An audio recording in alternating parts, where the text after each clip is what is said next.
Gazette du Togo, une vision sur l'actualité togolaise et sur le monde. Je voudrais, dans la logique de tout ce qui a été dit, ajouter que dans la feuille de route et lors de la dernière réunion du comité de suivi, il a été clairement dit que les élections doivent être inclusives. C'est pour cela qu'on a recommandé qu'on recompose la CENI. Ce qui se fait actuellement n'est pas inclusif. C'est unilatéral. Ça veut dire que si nous collons avec cela, nous ne sommes pas en harmonie avec nous-mêmes. Deuxième chose, une élection ou les élections que nous voulons organiser ne peuvent être inclusives que s'il y a des candidats à la fois du pouvoir, du compte de la C14 ou de l'opposition.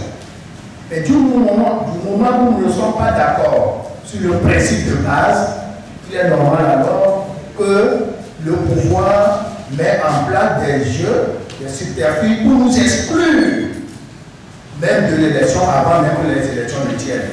Parce que pour être candidat, il faut être électeur.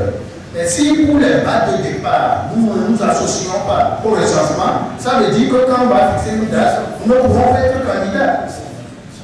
Et parce qu'ils savent très bien que si nous sommes candidats, on va probablement les battre. C'est pour ça. Et c'est pour cela qu'il faut, et c'est l'objectif que nous visons en organisant cette conférence de presse. Et quelqu'un l'a dit tout à l'heure, les journalistes sont porteurs d'informations et divulgateurs d'informations. Et cela, nous vous demandons de le faire assez. Et c'est vrai que des fois, quand vous le faites, on met une pression sur vous pour dire ah, vous êtes ceci, vous êtes là. Mais dans vos cahiers de charges aussi, vous savez ce qui est de votre ressort, faites-le. Et ça sera un service que vous allez vraiment aux populations togolaises. Merci. La Gazette du Togo, une vision sur l'actualité togolaise et sur le monde.